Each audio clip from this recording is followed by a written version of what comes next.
Gonzalo Lina es CTO en Ethical Hackings, pero me gustaría, Gonzalo, que nos dieses una presentación tuya y nos cuentes acerca de ti, una breve introducción. Hola, ¿cómo están? Buenas noches. ¿Me escuchan correctamente? Sí. Bueno, mi nombre es Gonzalo Lina. Yo trabajo en una empresa llamada Ethical Hacking Consultores. Esta empresa tiene como base Panamá en este momento, pero damos servicios para toda Latinoamérica. Ahorita estamos trabajando en algunos proyectos en Bolivia, en Dominicana, en Chile, en Panamá propiamente.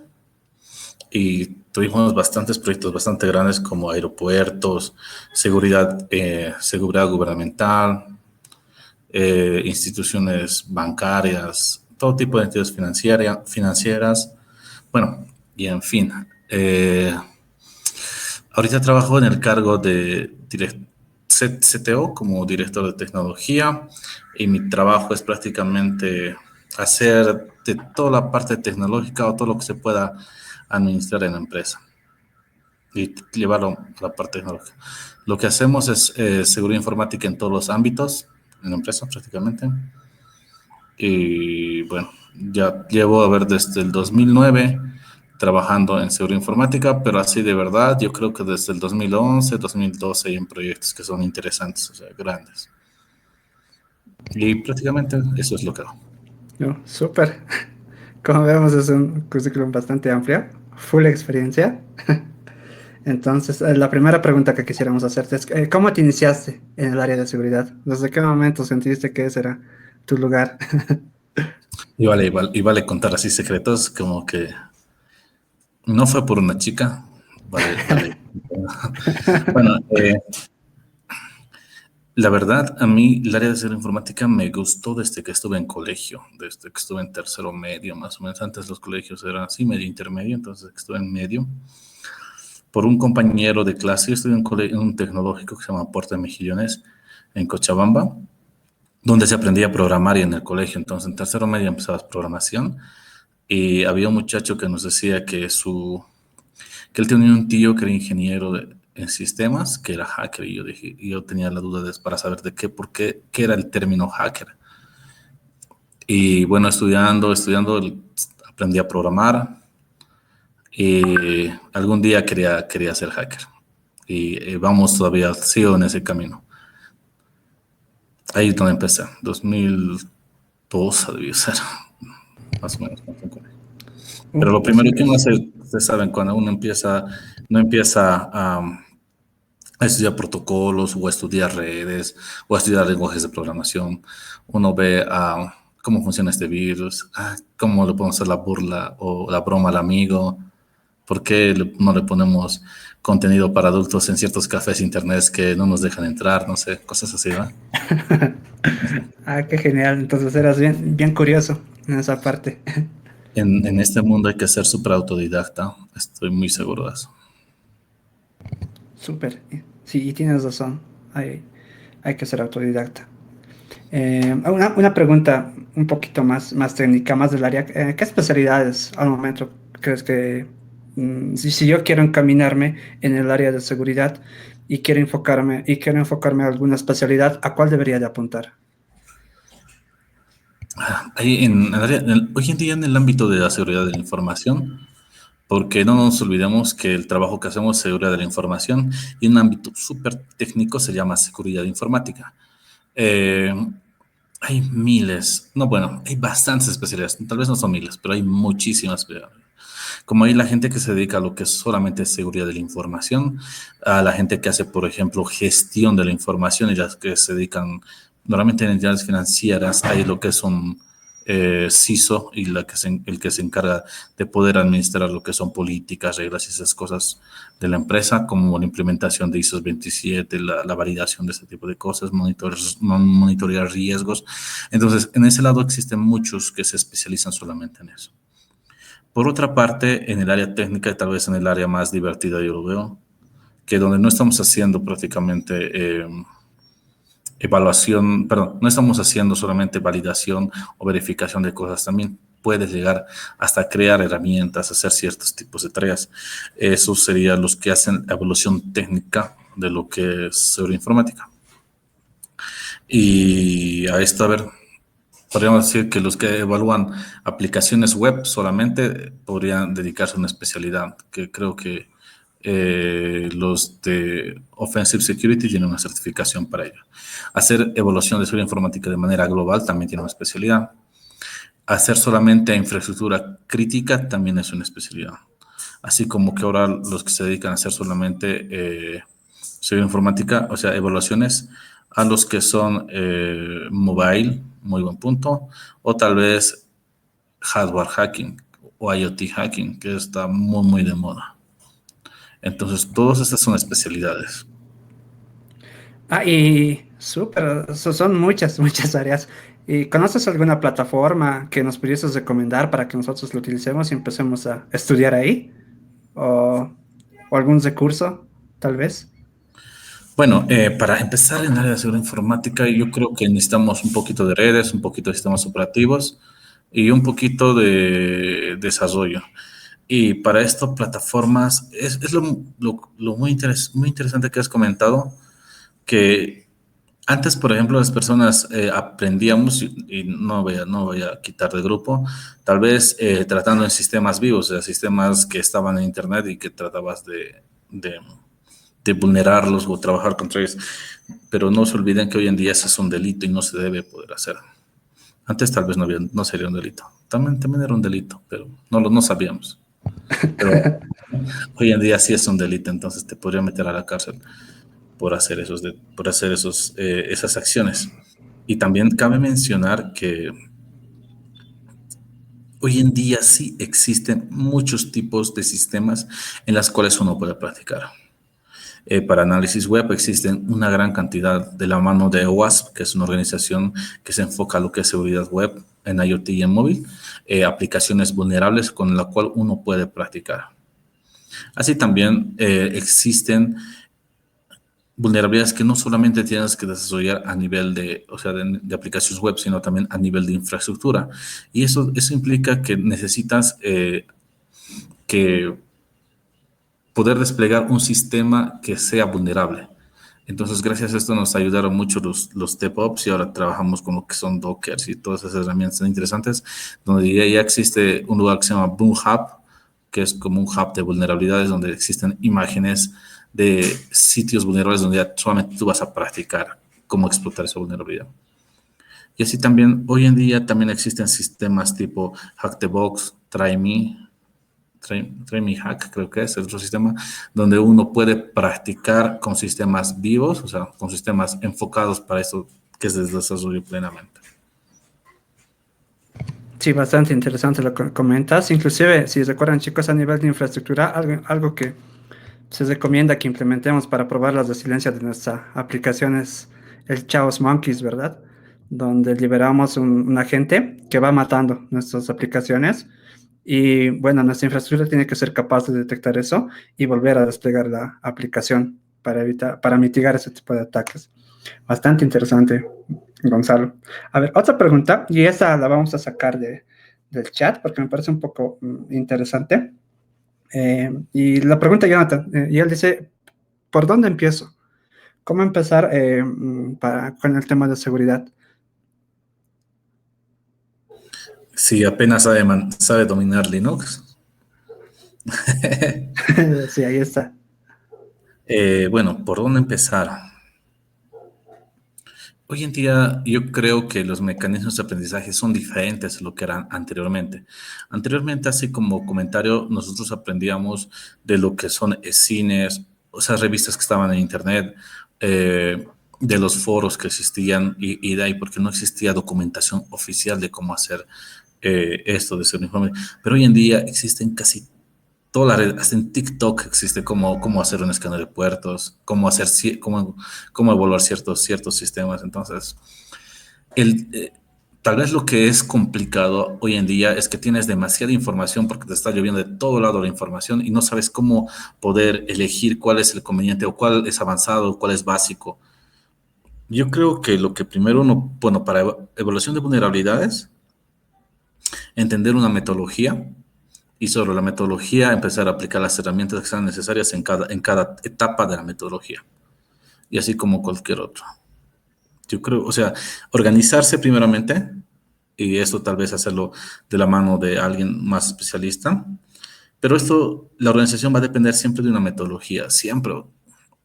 El ser pentester es basar, o sea, el trabajar bien siempre va a ser basado en metodologías y formas de trabajo. En ahí está la calidad de tu producto. Entonces, yo siempre espero que las personas que hagan pentesting el día de mañana se dediquen basándose en ese tipo de metodologías. Entonces, existen muchas metodologías. Yo recomendaría P-Test, aunque se escucha súper feo el nombre. P-Test. P-Test Pentesting, y la verdad es el que siempre utilizo y el que siempre voy a recomendar, que está ahí. Lo voy a copiar en el chat para que lo vayan a copiar si lo necesitan. El enlace. Y ese para hacer un pentesting, pero para hacer un pentesting de manera general. Por ejemplo, en esa metodología está desde cómo deberías interactuar con el cliente, así hasta para ver qué precio tienes que poner y todo eso hasta el momento de generar un reporte, pasando por todas las etapas de lo que es una evolución de seguridad informática. Es muy recomendable. Ok, Gonzalo, gracias. Esperamos que Jonathan ya la tenga clara. Que vaya a TikTok para empezar. La anterior Es no que era TikTok, no sabía. hay que hacer TikTok, Jonathan, y empezamos ahí, siempre empezamos ahí. Ok, entonces siguiendo con las preguntas, esta ya es más técnica. ¿Cuáles son las mejores prácticas para proteger a un servidor de ataques? Puedes inclusive comentar la pregunta, reformularla si quieres. Bueno, hay que tomar en cuenta que nuestro servidor va a tener ciertos puertos publicados en una DMZ, ¿verdad? Me imagino que desde ese sistema estamos hablando, de uno que está público en Internet, ¿verdad? Uh-huh. Bueno, las mejores prácticas, primeramente, yo creo que la primera ley es saber qué cosas estás ofreciendo a tus clientes, de qué servicios les estás ofreciendo. Primero, entonces eso dice qué puertos deberías tener abiertos. No sé, si es una paginita web, entonces solamente tener abiertos el puerto 80, 443 si es necesario y nada más. Y tal vez un puerto de SSH para lo que es administración de tu servidor, digamos, por si no lo haces por otro lado. Pero normalmente web y 443 y 80. Lo más lógico. Lo siguiente sería ver qué tipo de servicio, o sea, cuál es tu servidor web que está ofreciendo ese servicio. Y Apache, Nginx, no sé. En todos estos, ver si está actualizado o no está actualizado, primeramente. Y eso lo estamos hablando bien facilito. En un sistema bancario es muy difícil que tú veas un Apache o un Nginx. Un sistema bancario te va a traer un WebLogic de Oracle o alguna cosa así. Entonces, saber bien cómo funciona primero el software que está dando el servicio y ver que esté actualizado a la última versión. Ok. Bueno, estamos hablando, es que es súper amplio la pregunta, pero yo creo que empezaríamos así. Y ahora, por ya más interno, hablar si este tiene conexiones internas, aislarlo solamente en una red donde solamente debería estar este servidor. Ver una política de qué personas solamente pueden acceder a este servidor. Y al momento de acceder, ver una política de contraseñas que sean robustas. Y tal vez aplicar, bueno, si es un servidor bien crítico, aplicar un doble factor de autentificación al servidor. Bueno, esas cosas se me ocurren en este momento. Ok. Y sí creo que la línea actualmente es implementar doble factor de autenticación, ¿no? Varias herramientas ya, inclusive vienen con esa opción. Varias plataformas a las que accedemos ya tienen ese método de autenticación y de una u otra manera es más seguro. Inclusive creo que había leído el año pasado, o tal vez era hace 2 años, que Microsoft estaba tratando de eliminar el tema de los passwords y buscar otra manera de autenticación. Tenían un término, pero justo ahora se me ha olvidado. Así que si los recuerdan, pueden escribirlo en el chat, por favor. Ya, entonces, Y ahora, como factores de autentificación, también existen sistemas que, o sea, que dice, ¿cómo se llama? Sistemas que tú tienes que tenerlo para conectarte. Un YubiKey, por ejemplo, ¿verdad? Esos dispositivos USB que tienes y que sí o sí tiene que estar conectado en tu máquina físicamente conectado en tu dispositivo para poder conectarte a un sitio en particular. Interesante, interesante. Y justo hablando sobre seguridad, sobre aplicaciones, tú que has trabajado mucho con esto, ¿recomiendas algunas herramientas para monitorear la seguridad de tus aplicaciones? Sí, siempre es bueno monitorear las cosas. Por ejemplo, esa parte de monitorización lo hace un equipo de Blue Team normalmente en una empresa. Por ejemplo, un banco tiene que tener su equipo de Blue Team y ellos se encargan de poder monitorear. Normalmente, ¿qué es lo que debería hacer? Es que o configuras todos los logs que salen de la aplicación, de todos los servicios que estás corriendo, hacia un administrador de logs y este que se encargue de poder hacer el Big Data para que te dé datos que sean bonitos, interesantes y alertas y alarmas. O de alguna otra manera, si digamos no se llega a ese nivel, muchas veces no se conoce muy bien cómo funcionan los logs y esas cosas de parseos y esas ideas, lo que se hace es instalar un agente y el agente que se encargue de hacer estas, o sea, la gente que se encargue de recolectar estos dispositivos. Entonces, normalmente se llama HIDS, un IDS basado en host. Yo lo recomendaría, y si algún software en especial, yo les recomendaría OSEC o SSC. O en su defecto, hoy en día OSEC es un poco antiguo, pero hoy en día se utiliza mucho lo que es WASU. OSEC es un IDS que lo que hace es, una vez que tú lo instalas, lo configuras qué archivos de logs quieres que recolecte y lo envía a un servidor en particular. Por cierto, estos envíos de logs tienen que ser cifrados, entonces tiene que crearse una llave tanto en el cliente como en el servidor certificador de logs para que pase ese cifrado esta información y tiene que pesar muy lento y transmisión muy lenta, porque alguna vez nosotros quisimos hacer seguridad, pero para endpoints, justamente, también sirve para endpoints esto, y en cajeros automáticos y funcionó muy bien. Como hay cajeros automáticos que están prácticamente fuera de la ciudad con GPS, perdón, con conexiones GPS y para que no consuman mucho ancho de banda, sí funcionan muy bien estos tipos de dispositivos. El recolector debería ser un sistema que pueda agarrar la data, analizarla de manera masiva, y generar alertas o algún tipo de gráficas que sean llamativas para que uno pueda tomar decisiones. Me parece que esos sistemas de monitorización son los que te pueden ayudar. Interesante. Y acotando sobre lo que dijiste, una herramienta bastante interesante para el monitoreo y el análisis de datos es el Elastic, que tiene un módulo de detección de anomalías que justo funciona, yo creo que está basado con algún algoritmo de Machine Learning, donde ya detecta el comportamiento de tu aplicación. Entonces ve algo raro, algún consumo excesivo, un comportamiento, qué sé yo, tipo bot, entonces te detecta ese comportamiento y te lo notifica. Y ya tú Pero, estableces el canal de notificación. la gente de Elastic es y Bit Sí, algo, sí, ¿ya? los recolectores de logs son los bits. Es toda una familia. Tienes Philbit, Metric Bit, Windows Bit.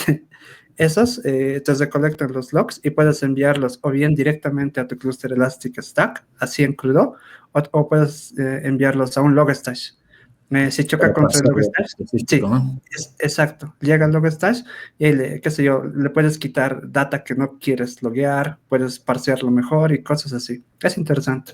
Sí, no, además sus inputs como de el user agent y el input de la IP te lo amplía bastante, te dice ya la ciudad, el dispositivo y todo muy específico cuando está con un Logstash. Aunque el pipeline de Elastic también te permite hacer eso, ¿no? Sí, sí, sí, o sea, al final puedes enviarlo directamente al Elastic y el Elastic es el que trabaja con la data en puro. El Pero Logstash tú, solo es como podríamos decir un proxy entre el Failbit, inclusive si no quieres usar Failbit puedes utilizar el FluentD, si no me estoy equivocando, otro recolector, enviarlo al Logstash, el Logstash lo parsea y el Elastic es el encargado de la persistencia.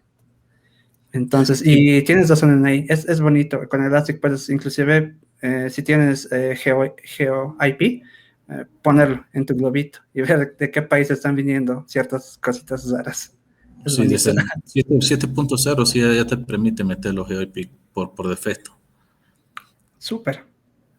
Ok, Sí. Gonzalo.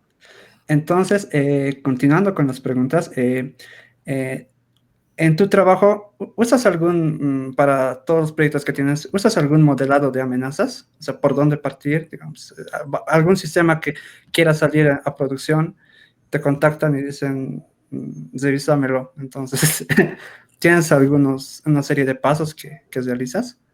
Un modelado de amenazas, como dicen. Fíjate, cuento que sabía que ibas a preguntar algo así y sabía que no te iba a responder bien.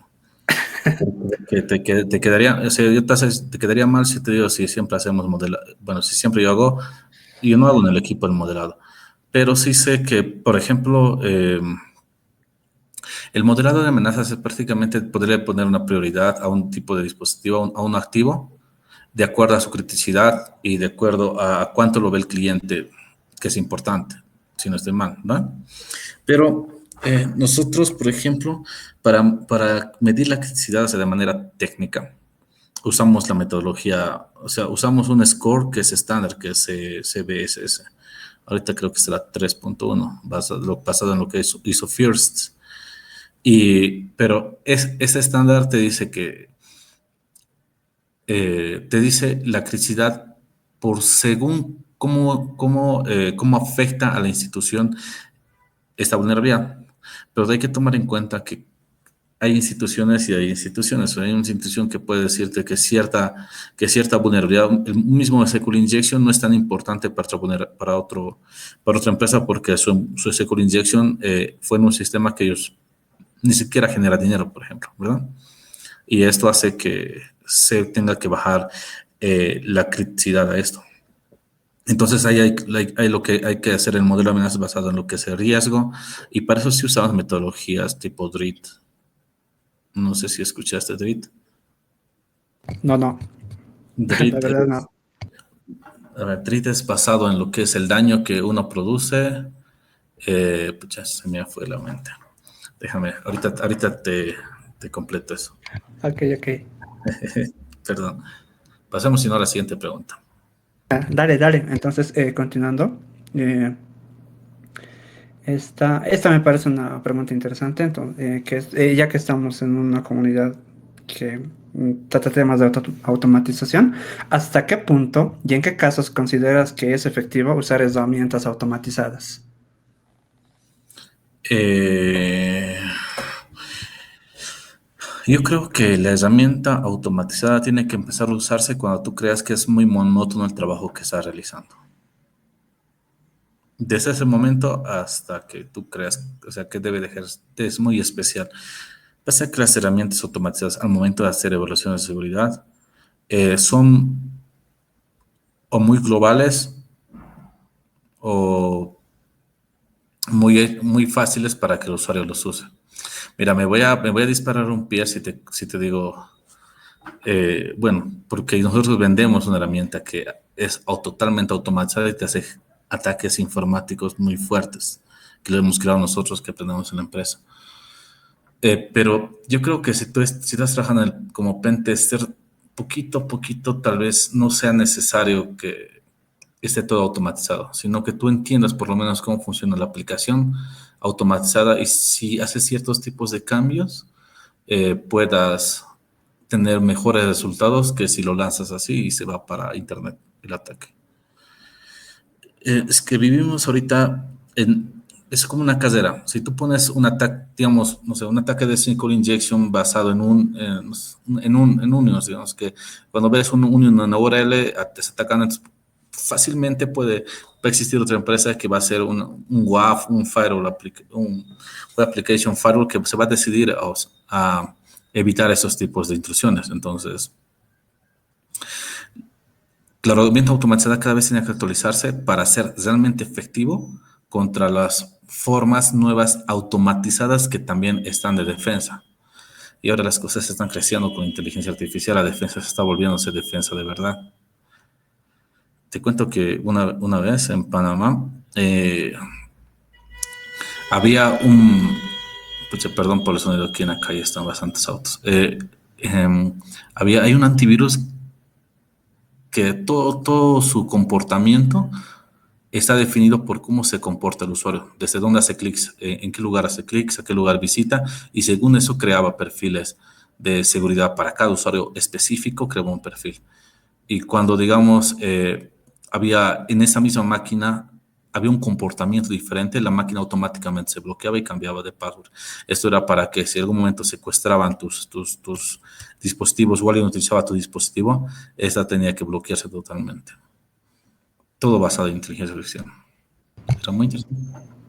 Bastante interesante. Prácticamente te está conociendo, está viendo qué es lo que haces y estás registrando todo.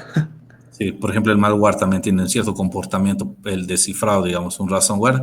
Entonces, el comportamiento es lo que delimita que es un malware, no en sí una firma de antivirus, ¿no?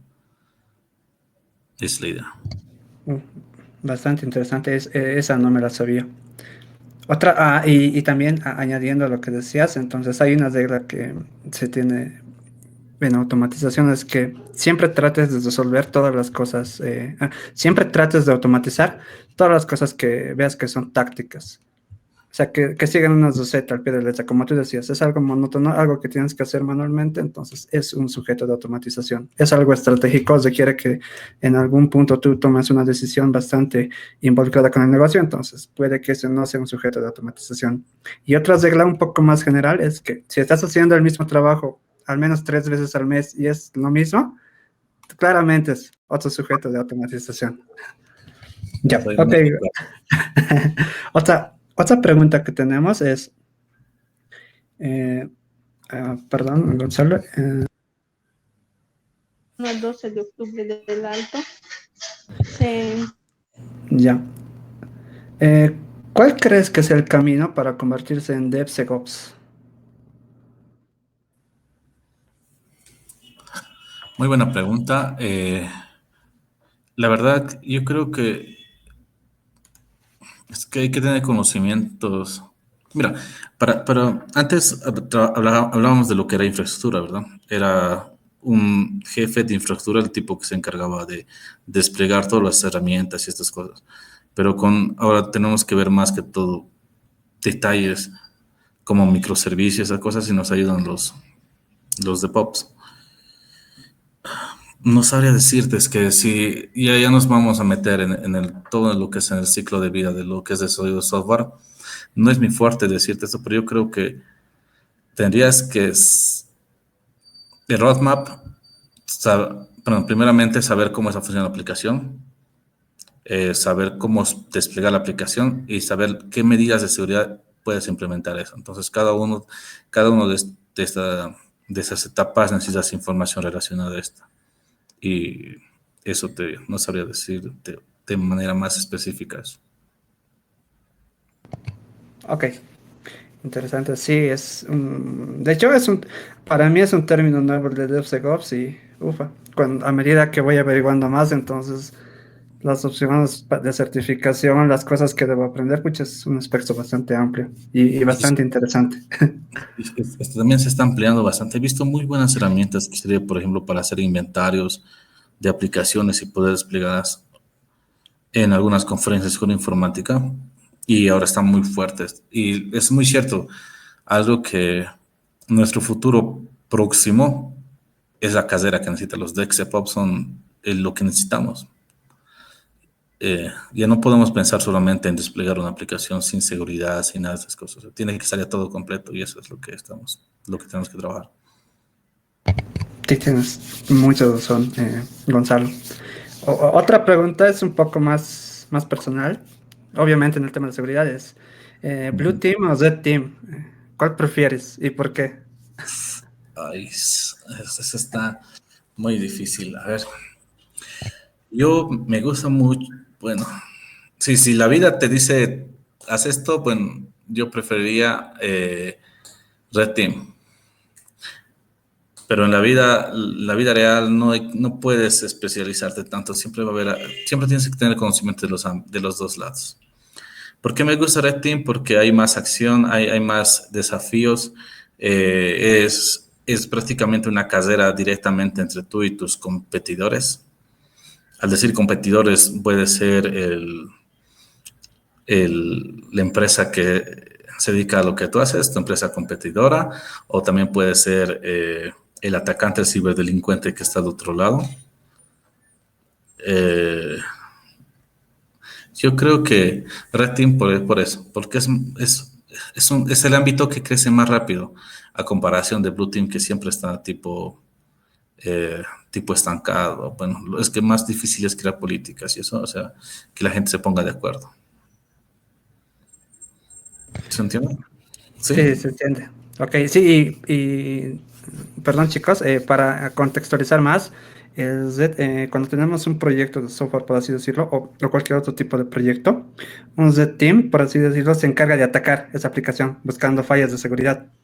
Está netamente enfocado en romper la aplicación, por así decirlo, y el Blue Team se encarga de garantizar que esa aplicación, se encarga de garantizar o mitigar todos esos ataques. Entonces, mientras uno protege, otro ataca, ¿verdad, Gonzalo? O pudieses...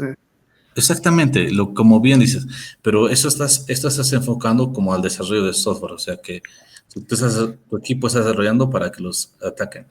En ámbito, por ejemplo, que nosotros trabajamos es que, te voy a dar un ejemplo, una vez una empresa X de algún país del Caribe, eh, era una entidad financiera, un banco, la cual estaba sufriendo un ataque de phishing, o sea, le estaban enviándoles emails específicos a los clientes, donde el cliente tenía que eh, loguearse. Pero era tan interesante porque ese banco, bueno, este phishing se comunicaba con las APIs del banco. Y por ejemplo, o sea, hoy en día no puedes transferir dinero solamente sabiendo usuario y contraseña, sino hay que saber un token, por lo menos de validación. En ahí eran 2 tokens de validación que te llegaban a celular. O sea, todo estaba completamente, han debido estudiar bastante al banco, pero el chiste era que te logueabas, o sea, tu usuario contraseña, y después te pedían 2 tokens. Ponías los 2 tokens y decían automáticamente la aplicación hacía una transferencia bancaria de tu nombre. Pero si llegabas a esos 2 puntos. Era una aplicación en PHP y como equipo de Red Team de esa institución, lo que el equipo tenía que hacer, prácticamente tiene que hacer dar de baja al sitio de phishing, porque por cada tiempo que esté ese sitio de phishing arriba es mucho dinero que pierde la institución, o sea, el banco, porque cualquier otro cliente puede estar cayendo y dando esos datos. Y no se olviden, si el cliente tenía su seguro, el banco tiene que pagarle porque sabía que existe ese phishing. Tiene que devolverle su dinerito por ser gil el usuario. Pero entonces, como el equipo de Red Team de que se encargó de evaluar el sitio, lo más fácil de tratar de hacer un ataque de negación de servicio para que no esté disponible. Pero fue súper interesante porque este sitio en particular tenía una vulnerabilidad de SQL injection. A veces los desarrolladores que hacen ataques no tienen ese enfoque de seguridad informática tampoco. Entonces, el sitio de phishing tenía una evolución de SQL injection y se pudo sacar la base de datos y saber quiénes han puesto los datos. Han sido 6 víctimas hasta ese momento que hemos detectado. El ratito lo bajamos todo el código, lo bajamos el sitio y eso es lo que hace un equipo de Red Team, por ejemplo, para ese caso en particular. Súper, tu explicación ha sido mucho, mucho más clara y espero que ahora sí lo hayan entendido. Gracias, Gonzalo, de nuevo.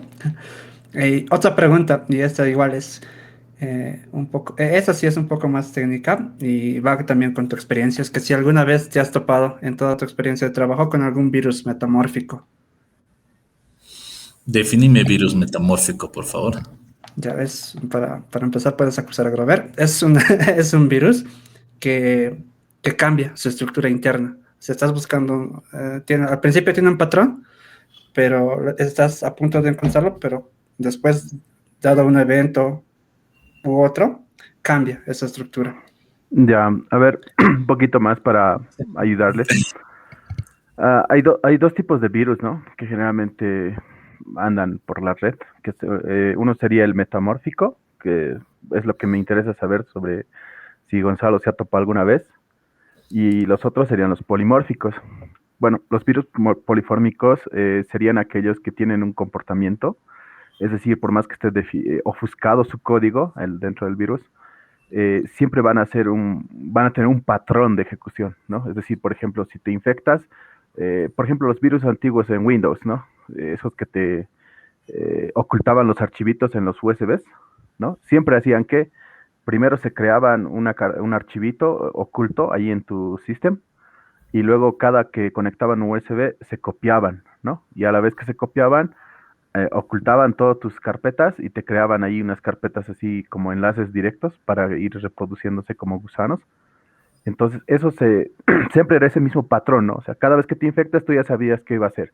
Primero se iba a copiar al sistema y luego cada vez que conectes un nuevo USB, se transfiere este archivito y lo mismo, vas repitiendo, ¿no? Entonces, los antivirus generalmente usan ese tipo de firmas, digamos, del código, es decir, como que le sacan un hash y te dicen, ah, ya, este es este virus, ¿no? Entonces, ya sabemos qué va a hacer, entonces, como que ya se tiene una contramedida. En cambio, los virus metamórficos son aquellos que son capaces de ingresar a esta máquina, digamos, hacer lo mismo. Vamos a poner el mismo ejemplo. Se meten a mi máquina, se copian al sistema y cuando se conecta algún USB va a replicar el mismo proceso. Pero cuando es un metamórfico, ya no puedes detectarlo por un hash.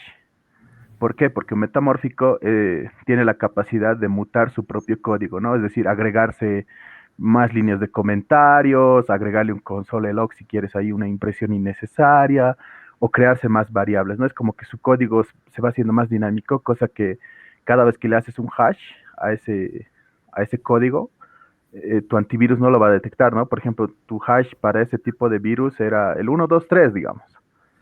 Pasado un cierto tiempo o alguna acción, como decía Ever, su comportamiento va a cambiar, ¿no? Entonces, sacas nuevo hash y su hash va a ser 8, 9, 10. Entonces ya te confunde, ¿no? Entonces eso complica un poco la detección. Y mi pregunta iba más de ese lado, si en toda esta experiencia que has tenido ahí buscando huellas y todo eso, ¿has encontrado algún tipo de virus de este tipo, ¿no? Que sean metamórficos y qué tan frecuente es? La verdad, Robert, yo creo que malware, tipo de malware muy específico, la gran mayoría de las veces de clientes que hemos tenido han sido basados en ransomwares, no un virus muy así como lo comentas. Pero yo creo que hoy en día, friend, hay que darse cuenta que el que hace malware es con la intención de ganar dinero. O sea, los criminales allá afuera no se juegan y son enfocados a ganar dinero. Entonces, la gran mayoría de estos malwares tienen algo que se llama sistemas de comando y control. Un sistema de comando y control es que el malware, normalmente, si no tiene salida a internet, tiene un cierto comportamiento particular, pero cuando tenga salida a internet, este malware se actualiza. Son los drive-by downloads. O sea, viene una carga base de comportamiento que prácticamente no tiene comportamiento de malware, sino que este malware se actualiza sus funciones de spam, sus funciones de hacer tareas muy específicas como minar datos y esas cosas, de acuerdo a lo que un canal de acuerdo a lo que un canal de comunicación y de control le está mandando. Entonces, eso también es difícil dependiendo de qué tipo de canal está utilizando, ¿verdad? Hoy en día, bueno, existen comunicaciones, canales encubiertos como usar formularios de Drive para poder enviar un comando, lo antiguo que era Twitter. No sé si escucharon cómo hago los DNS para mandar comandos. O sea, cada vez que quería mandar un comando, era un subdominio de un DNS que era infectado. Entonces, así mandaba un comando para que el malware se cambie de comportamiento. Esas cosas sí los vimos, pero o estudiamos también, pero no muy específico como el que comienza, estimado Robert. Súper, gracias. Gracias por la respuesta, Gonzalo. Y sí, he tenido que googlearlo para ver si su pregunta no era fake. Interesante lo que comenta Grover. Gracias. Un tema más para investigar. A la lista. ¿Cómo no van a confiar en Robert? Yo confío en él. Ya, a confiar en Grover. La siguiente pregunta es, y esta es igual, una pregunta interesante que puede ir más allá de lo técnico, es que nosotros como personas, como desarrolladores, culturalmente, técnicamente, ¿qué podemos hacer para prevenir estos ciberataques en general? ¿Qué ¿Qué podemos hacer como personas para prevenir ciberataques? Yo creo que hay que tener conciencia de seguridad, estimado. Hoy en día, como todo está viniendo prácticamente a convertirse, perdón, en digital, es súper complicado y súper fácil que las personas vayan cayendo. O sea, tener conciencia de seguridad es la idea que todas las personas que trabajan deberían poder tener. Eh, No sé si alguna vez les capacitaron, es una capacitación, se llama capacitación de conciencia de seguridad prácticamente, donde una institución contrata a una empresa para que la empresa les ataque, no los sistemas, sino los empleados, para concientizarlos. Es la idea prácticamente. Ah, caray, interesante. Si quieren alguna vez un servicio, nosotros lo hacemos. No, la gente siempre cae. O sea, los ataques de ingeniería social son muy, muy, muy fáciles de efectuarlos y bien específicos, ¿no? Ah, mira, Yarel dice, ¿qué libro recomiendas para ingeniería social? Sí. Les cuento que, bueno, no es por hacerle propaganda, pero me pareció muy, muy interesante. No es Charge, ¿se llama? No es Charge.com. Que salió un libro recientemente, bueno, si se lo pueden comprar, el de IoT de nuestro querido amigo Paulino Calderón, es felices. Pero salió el libro de Practical, es que me lo compré ayer, está muy bueno, chicos, yo les recomiendo. Déjenme un segundo, estoy revisando acá. El libro se llama Practical Social Engineering. Y es uno de esos libros hiper mega buenos. Así que les recomiendo que se compren ese en ese momento. Porque en sí se despublica el 21 de junio creo, pero ya pueden acceder al Early Access. Ah, interesante. Entonces, a tomar notas, chicos. Es un buen libro. ¿Lo has leído, Y Gonzalo? ¿Qué opinión te merece? Aparte de ese libro, para ingeniería social específicamente, puede ser seguridad, algo interesante, porque he visto que hay varios libros que tratan de seguridad desde diferentes puntos de vista. Pueden ser técnicos, pueden ser... en los temas de social, por ejemplo, generalmente siempre se casan con alguna historia donde hay una víctima. es que hoy en día hay demasiada información, como bien dices. Yo creo que lo mejor sería, digamos, si quieres aprender a hacer pentesting, agarrarte, bueno, de algún libro que te diga que te puede ayudar a hacer eso, o sea, como un manual de unos OSCP, un manual de C o alguna certificación, y seguir en ese camino. Así aprenderías y además, pasado un cierto tiempo, te podrías postular a tomar una certificación específica. Pero yo amo la ingeniería social. No me dedico a eso, pero me encanta cómo funciona ese mundo entonces, porque la verdad, ahí está. Y ahora con lo que es hardware hacking y esas cosas, existen más dispositivos para jugar con... Antes teníamos lo que es un rubber ducky, por ejemplo, para hacer ataques basadas en la interfaz humana hacia personas, pero ahora un rubber ducky, no sé si escucharon, hay algo que se llama Spark Ducky, algo así, es el nuevo dispositivo bueno, no está nuevo. El año pasado sacó el dispositivo también de Half-Eye, lo que es el Proxmark para atacar lo que son dispositivos RFID. Y, bueno, en sí. Hoy en día hay hartas herramientas de hardware que te pueden ayudar a hacer ingeniería social. A ver, una historia. Esta es muy conocida. En Panamá, por ejemplo, para entrar a los bancos necesitas siempre tu RFID, tu tarjetita RFID, ¿no? Para entrar, para pasar los molinetes, ese tipo de cosas. Y entonces, con un Proxmark, lo que hicimos era, antes que hubiera pandemia, ustedes saben que los ascensores se llenan totalmente. Y ustedes ubican que es un Proxmark, ¿escucharon? Para que, si no les muestro, creo que tengo aquí uno. Mostrales, porfa. Ya, dame un minuto, voy a levantar de la cámara.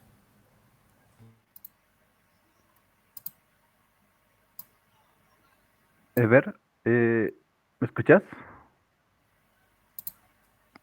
Ever. Yo te escucho. Ya Sí, me sí, sí, te decía. escucho. Sí, sí, Ah, ya. Bueno, decía mientras Gonzalo nos trae su juguetico. ahí está. Ahí está. Chango, caramba, juguete te me dieron tú. No, es que siempre está listo en la mochila. Entonces, el Proxmark es este dispositivo que, bueno, tiene un USB, lo conectas normalmente a la laptop. Eh,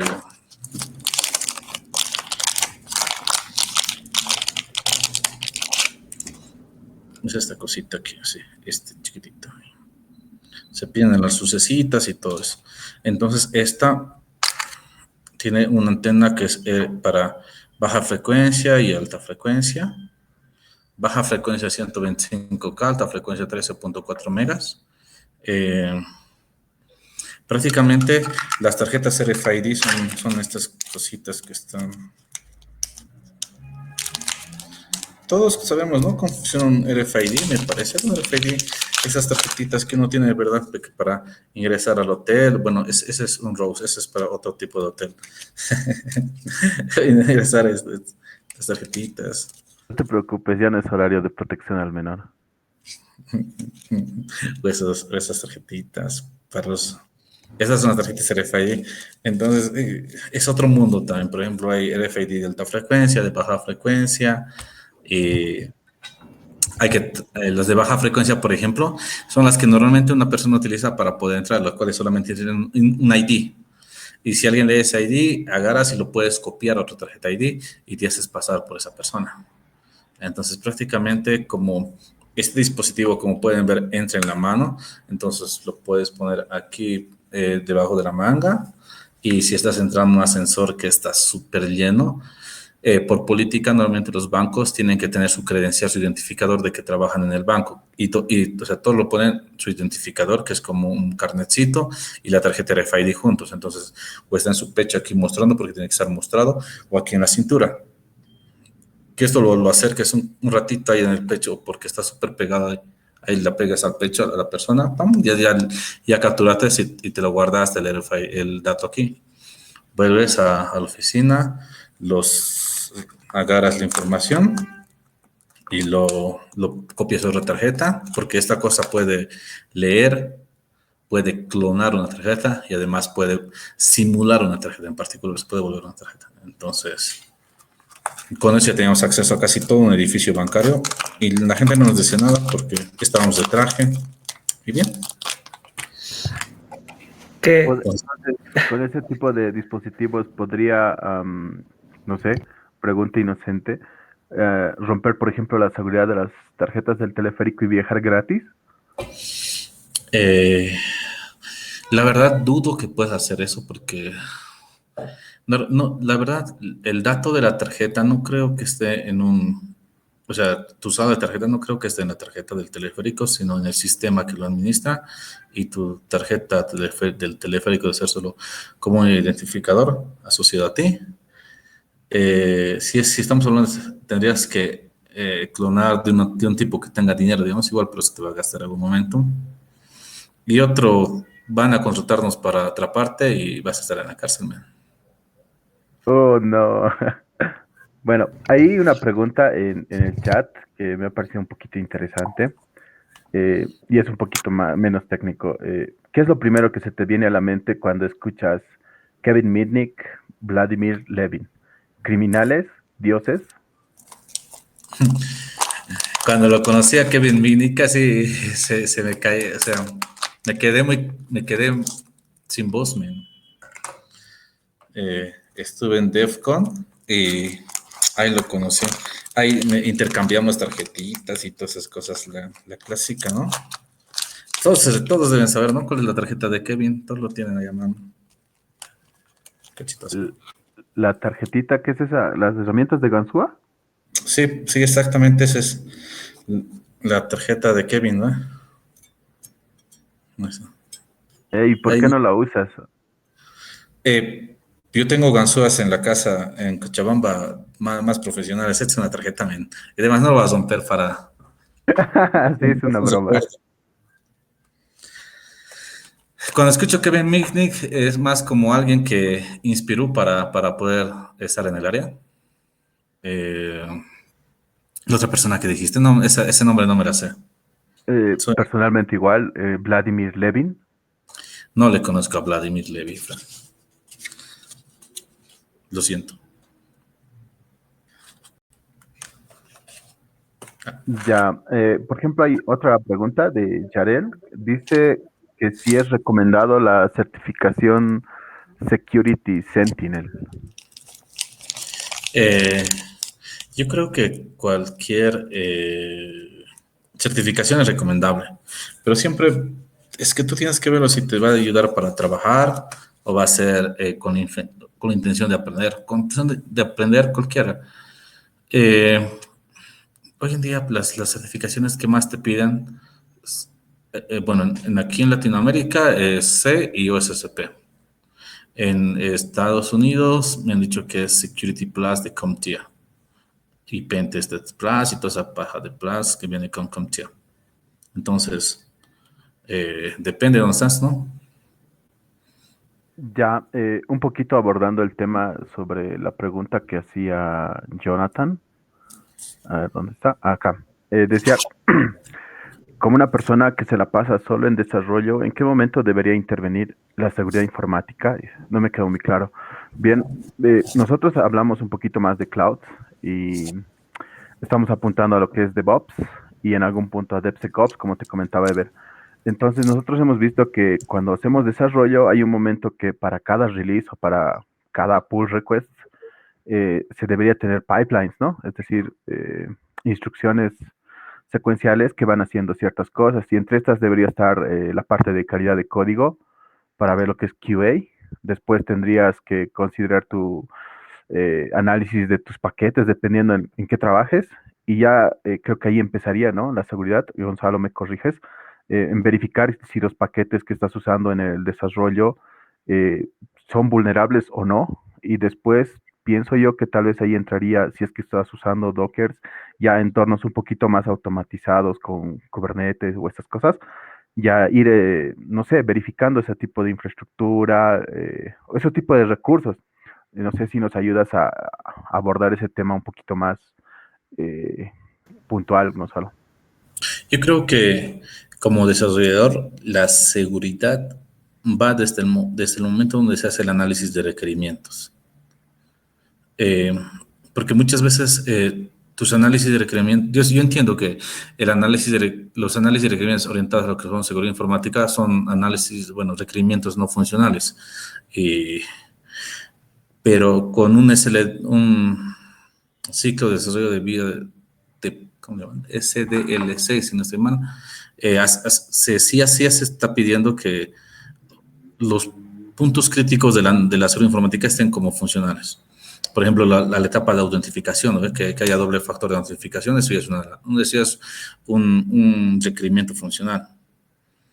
Ahora, en cada artefacto que saques, se debería realizar el etapa. En cada artefacto que saques debería realizarse lo que es la evaluación respectiva, dependiendo del artefacto. Y los Ya, sistemas de actualización también me parece. súper. Eh, sí, creo que es lo más Escuché- recomendable. ¿Escuchaste sobre SolarWinds, ese último ataque que ha roto Estados Unidos prácticamente?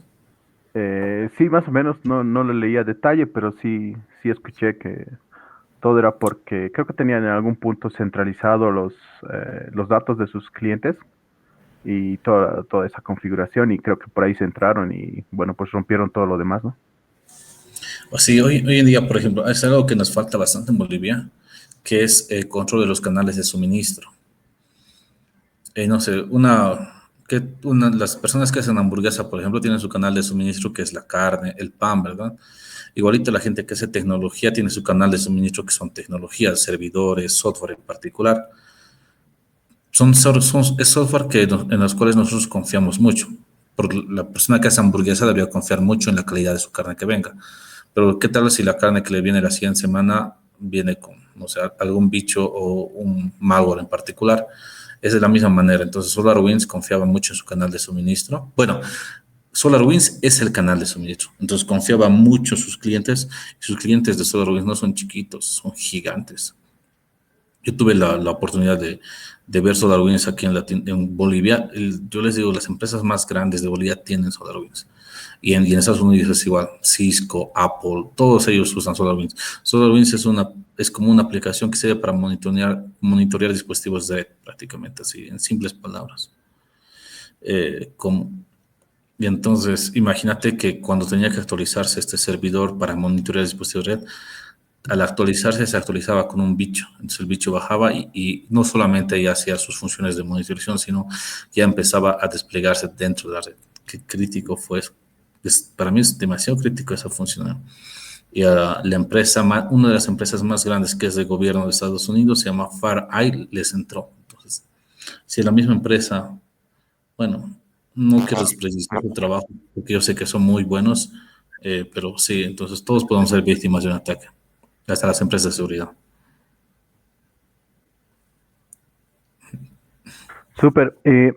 Ya un poquito más hablando de esto de tener automatizado, digamos, la cadena de desarrollo y luego la puesta en producción, todo lo que es con CI/CD, ya viendo las diferentes plataformas. Eh, ¿Cómo tú ves a Bolivia respecto al mundo que tú ya has visto, digamos, has trabajado con empresas o has visto de cerca empresas de Estados Unidos, de Panamá y otras tantas que nos contabas en tu experiencia? ¿Cómo comparas el nivel entre Bolivia y los otros países respecto a ese tipo de automatizaciones? Y obviamente, ¿no? La importancia que le dan al ámbito de seguridad desde el desarrollo, como tú decías.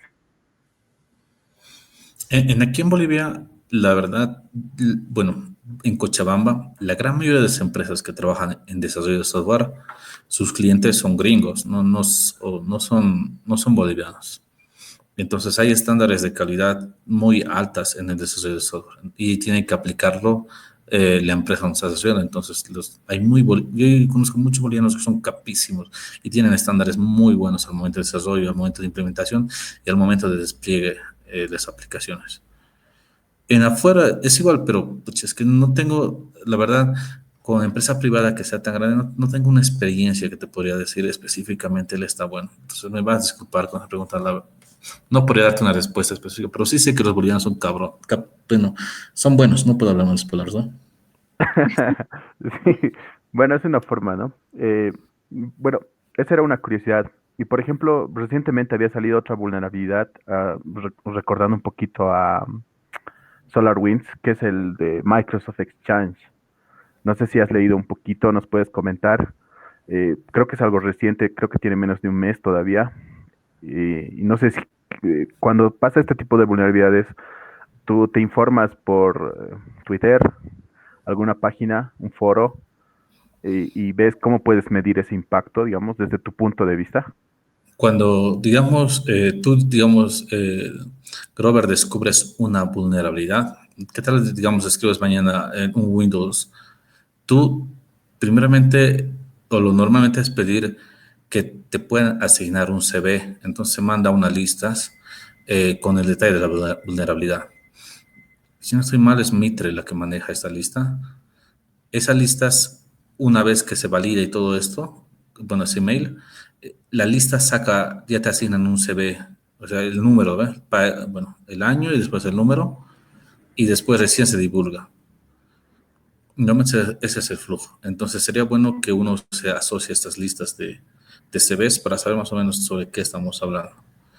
Pero ahora cuando es empresa privada tal vez no funciona muy bien eso, porque las empresas privadas no quieren que salgan esos detalles. Eso normalmente funciona en lo que es software libre y ese tipo de cosas. Tienes que enterarte, es que si es un boom, se va a escuchar en todo lado. Justamente hoy día estamos, Proxy Logon lo han denominado esa vulnerabilidad, y hoy día justamente lo estamos explotando en alguna institución por ahí, en otro país, por cierto. Dilo nomás, Gonzalo. En otros países. Entonces, para ver si era vulnerable y estas cosas. Y no, o sea, gracias a Dios vivimos, hoy en día existen Algo también que hay que tomar en cuenta es que no agarres cualquier exploit que esté en Internet y lo ejecutes contra un cliente o contra algún dispositivo. Si no lo entiendes, o sea, abrir el exploit, si está en Python o en algún lenguaje más normalito, está genial, para que lo puedas entender por lo menos un poquito y saber qué es lo que estás mandando. Y no lo rompas el servidor que está en la nube.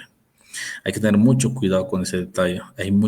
Porque puede existir que no sé si se recuerdan cuando se lanzó el Eternal Blue, la gente no sabía cómo funciona esa vulnerabilidad y lo explotaba. Y aparte de crear una puerta para ti, creas una puerta para la NSA. Entonces, hay que tener esos detalles de que no siempre lanzar un exploit que no conozcas. Nunca lances un exploit que no conozcas, mejor dicho. ¿Y existe alguna página donde, digamos, existan exploits así?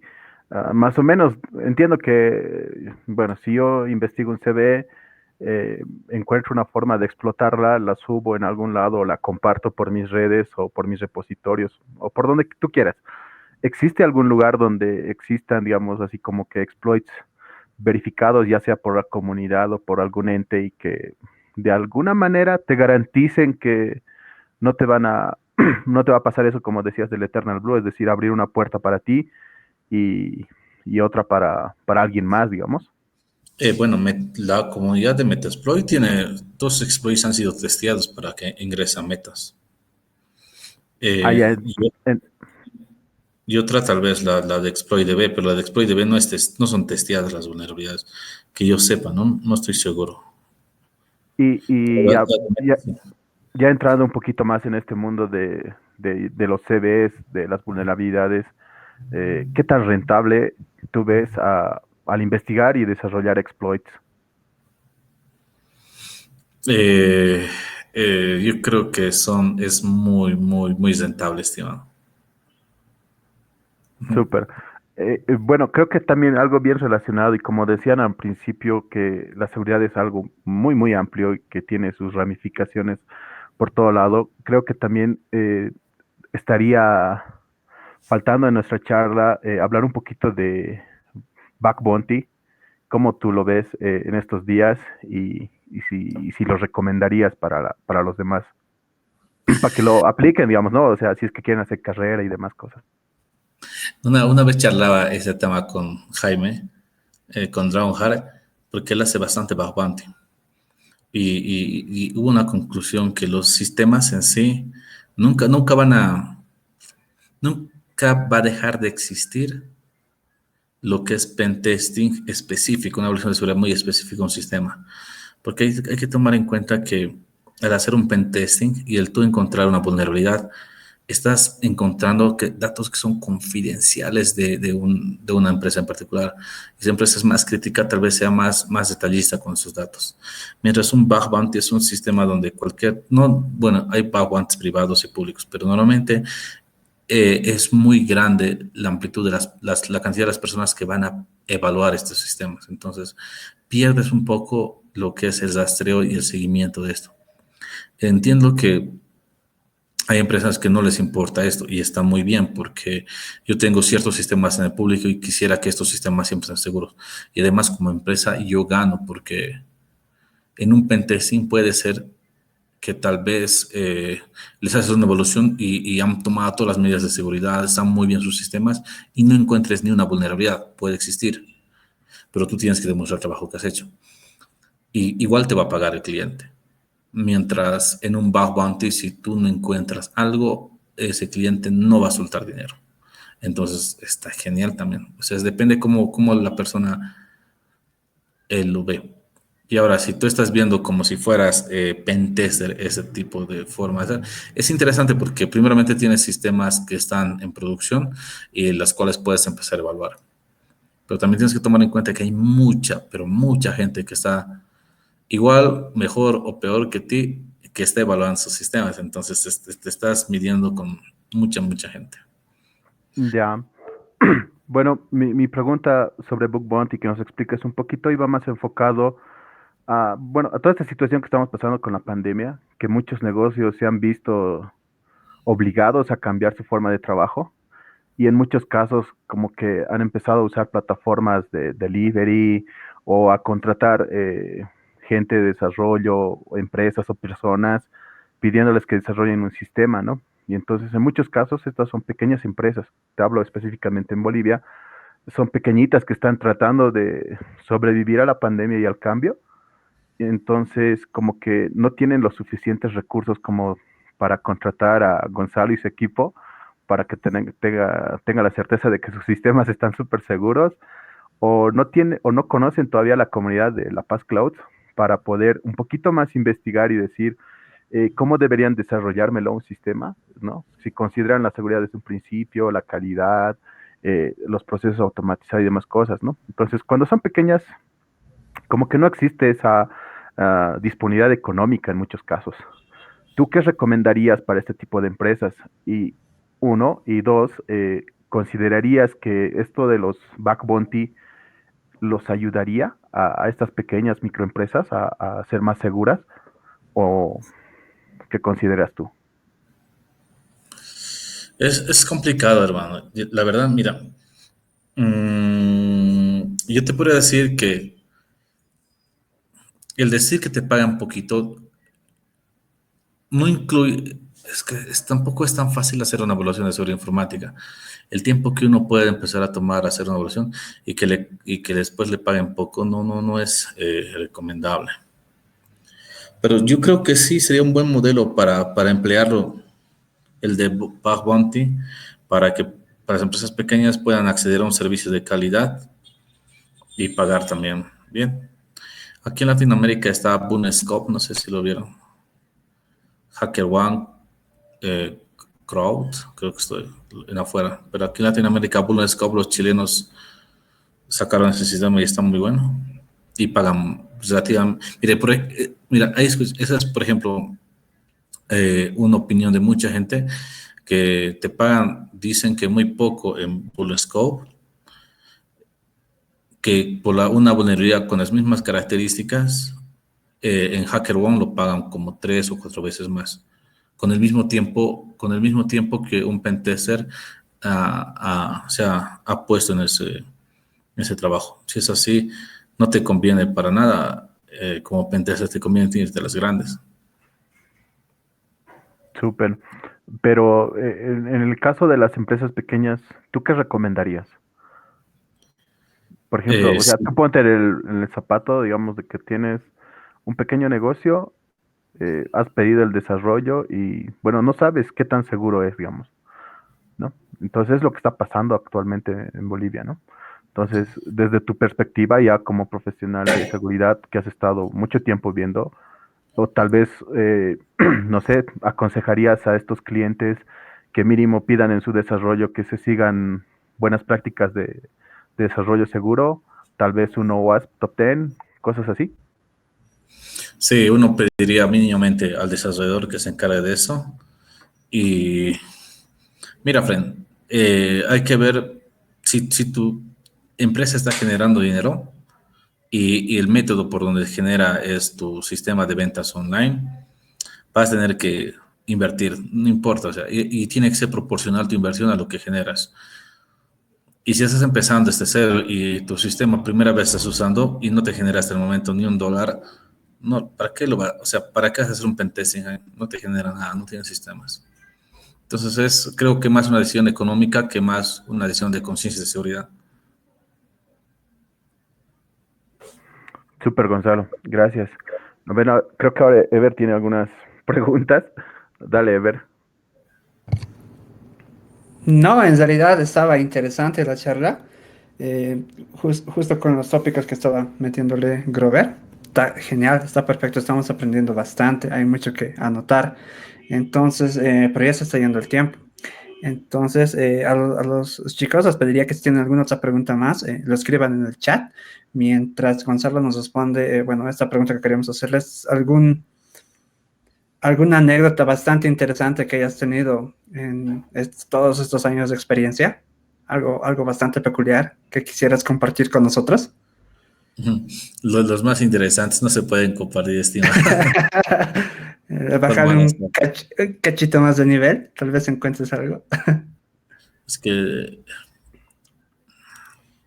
alguna vez una empresa, un banco grande, nos nos llamó para... No, es que depende, es que no entiendo qué tipo de anécdotas hay chistosas. Estuve borracho en muchos países. Sí, me imagino. Algo relacionado con tu trabajo, algo bastante interesante. Yo creo que lo más interesante tal vez sería participar de los congresos de seguridad informática en cualquier parte del mundo, que más que ir al congreso, sería bueno ir a conocer a las personas que están en ese congreso, darse cuenta que esas personas son humanas igual que nosotros y tienen bastantes defectos igual que nosotros. No son superhumanos poderosos. Entonces, ir con ellos, hablar de tú a tú, con el respeto que siempre se debe merecer una persona y vamos a ir para adelante. Gracias a eso hemos conocido de verdad grandes personas y ahora que somos de contra amigos, muy, muy amigos. Yo creo que esa es una bonita experiencia para mí. Y justo hablando de esos eventos, creo que la más cercana a nivel internacional sería la Ecoparty de Argentina, si no estoy mal. Y la que tenemos a nivel nacional, ¿verdad? El Hack Meeting que se realiza cada año. Sí, la más cercana creo que ahorita es el Mundo Hacker de España, luego viene Black Hat en Europa, en Estados Unidos, DEF CON, Dragonheart y Ecoparty, así es el orden, creo. Uno se sabe de memoria los eventos. Ahí están escribiendo Hacker One, Dojo. Uf, sí, debe haber varios. No. Interesante, interesante. Y, sí, justo ahora que estás recordando el Hack Meeting, no sé si tienes algún comentario sobre este evento. La verdad, este año lo he escuchado Otra. mucho. Si la gente está aquí y son boliviana, no duden en ir al Hack Meeting. El Hack Meeting va a ser su 12º año, si no estoy mal. Y esperemos que este año sea presencial y todos vayan vacunaditos, porque normalmente es en octubre, noviembre, diciembre, algunas de esas fechas. Y si no estoy mal, si todo va planeado, tenía que ser en Yacuiba este año. Entonces, vayan al evento, se aprende mucho. Y les prometo que si yo estoy en Bolivia, con mucho gusto nos vamos ahí y nos tomamos una cerveza con quien sea que sea. Amo el evento. Hack Meeting es un evento donde las personas se conocen y crecen. Tienes amistades bolivianas que trabajan en el ámbito de seguridad informática. Hay empresas que vienen de bancos, gerentes, y que están ahí. El chiste es que no es un evento donde uno trabaja, donde uno va a exponer y otro van a escuchar, sino donde todos van a dialogar. Aunque no sepas algo, te enseñan, y es la idea. Hack Meeting siempre fue así. A mí me tocó organizar el 2012, si no estoy mal, en Cochabamba, y fue genial. Es un evento donde uno hay que ir.